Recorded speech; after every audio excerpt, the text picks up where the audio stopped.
Let me ask you something. Have you ever checked your credit score and felt relieved? Like, okay, I'm safe. I'm doing fine. I didn't mess up. That feeling? That quiet relief? That's not freedom. That's conditioning. Because your credit score was never built to protect you. It was built to understand you. And once the system understands you, it knows exactly how to keep you. We're told a credit score measures responsibility, but that's not true. A credit score measures behavior, very specific behavior. Can you be trusted to follow rules? Can you be trusted to pay slowly? Can you be trusted not to panic? Can you be trusted to stay predictable? Banks don't care if you're stressed. They don't care if you're tired. They don't care if you're barely holding it together. They care about one thing. Will this person keep paying without causing problems? That's it. When your score crosses 700, something flips. Not for you, for them. Their systems read, this person pays on time. This person doesn't disappear. This person doesn't fight charges. This person understands how the game works. This person will likely borrow again. And the most important line, this person will not disrupt the system. Translation? Low risk, high lifetime value. You're not impressive. You're safe. And safe people are easy to scale. And here's the part people don't like hearing. Banks don't want you debt-free. That person doesn't make them anything. What they want is someone who's comfortable with debt. Not stressed, not panicking. Just used to it. You swipe. You carry a balance sometimes. You pay interest. You move on. Month after month. They even have a word for that kind of customer. They call them a revolver. Which sounds intense, but it's really not. It just means the balance never fully goes away. And that's why the money drain doesn't hurt. Let's say you've got a $10,000 limit. You usually have like $4,000 sitting on it. Interest is around 24%. That's about $960 a year. But be honest, did that number make you flinch? Probably not, because it doesn't feel like losing money. It just feels like life.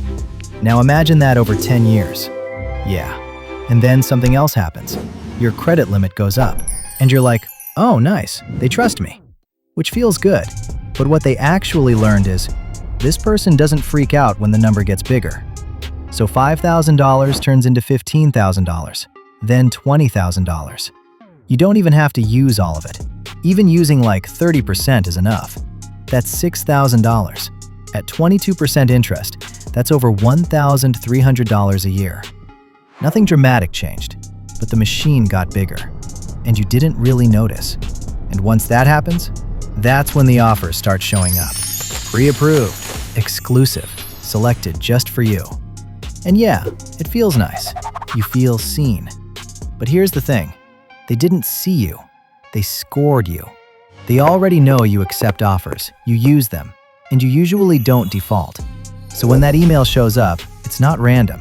It's a prediction. And most of the time, the prediction is right. Here's the part that really messes with people. Someone with a high credit score, no savings, and credit card debt can actually be more valuable to a bank than someone with a ton of savings and no debt. Which sounds backwards, but it makes sense. One person needs the system every month. The other one doesn't. Banks don't reward independence. They reward consistency. And this is how people get stuck without realizing it. Not reckless people, responsible people. You pay on time. You protect your score. You don't cause problems. Interest becomes background noise. Debt stops feeling urgent. You're not drowning, but you're also not free. And honestly, that middle space is exactly where the system wants you. People who actually build wealth see this early. They still keep good credit, they just don't worship it. They avoid high-interest debt. They borrow only when it grows something. They don't swipe to feel okay. They use credit, but they don't let it use them. At the end of the day, a high credit score isn't freedom, it's access. Real freedom is knowing you don't need it. Being able to say no, being able to wait, being able to walk away. That's when the power flips. So yeah, have good credit. Just don't confuse it with safety. Because the real flex isn't being approved. It's your credit being an option. Once you stop being predictable, something else clicks. You realize you aren't a character in their story. You're just a data point in a file. And those files? They're held by 3 giant companies you've definitely heard of. Experian, Equifax, and TransUnion. People treat these three like they're the Supreme Court of Finance, like they're the keepers of the ultimate truth. But honestly, they aren't government agencies and they aren't your friends. They're private billion-dollar libraries that make their money by selling your life story to the highest bidder. Your credit report isn't a sacred document. It's just a folder full of stuff other companies said about you to the big three. Most people treat it like a court ruling, but it's more like a corporate bulletin board where companies pin things up. Sometimes they're right, sometimes they're 10 years old, and sometimes they're just sloppy. But unless you question it, the bureaus just keep it there forever because the whole system runs on reporting, not necessarily the truth. This matters a lot when we talk about collections, because collections are where the paperwork gets real messy and debts get sold like scrap car parts, while details get copied and pasted by people in a rush. Half the time, you aren't even dealing with the original bank anymore. You're dealing with some guy who bought a spreadsheet for 5 cents. So when a collection shows up on your report, don't assume it's this airtight, perfectly documented thing. Most of the time, it's just a claim that's never been challenged.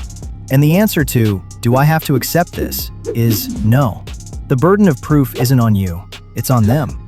When you dispute, you're firing off a formal show your work notice. And the law says if they can't verify that debt within 30 days, they lose, period. They aren't racing to find the truth. They're racing against a timer they know they can't beat.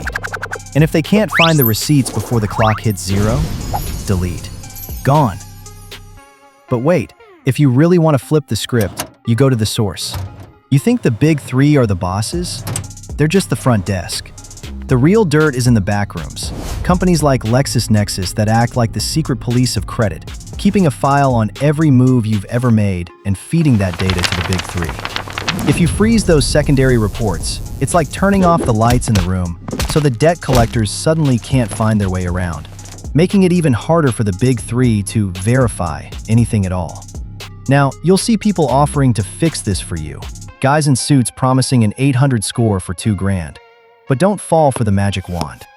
They are doing anything you can't do with a stamp and a little bit of patience. You don't need a wizard.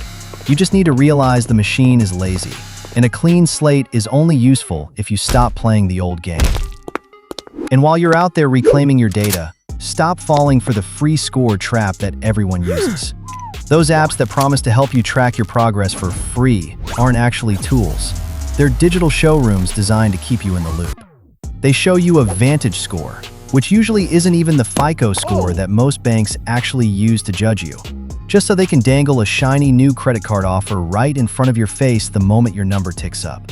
They want you to feel good about your score so you'll feel safe enough to swipe again, essentially using your own progress as bait to lure you back into the high-interest game we talked about.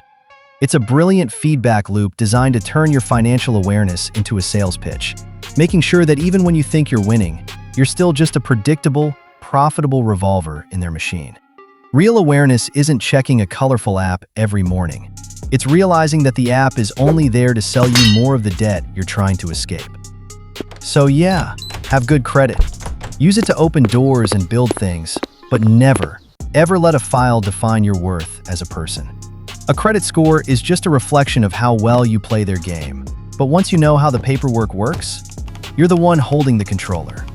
Real freedom is knowing you don't need the system, being able to say no, and being able to walk away whenever you want. That's when the power flips. Have the credit. Use the tools. Just don't confuse a high score with actual safety. Because at the end of the day, the real flex isn't being approved by a billion-dollar library. It's your credit being a choice, not a cage. It's an option you control. Stay free.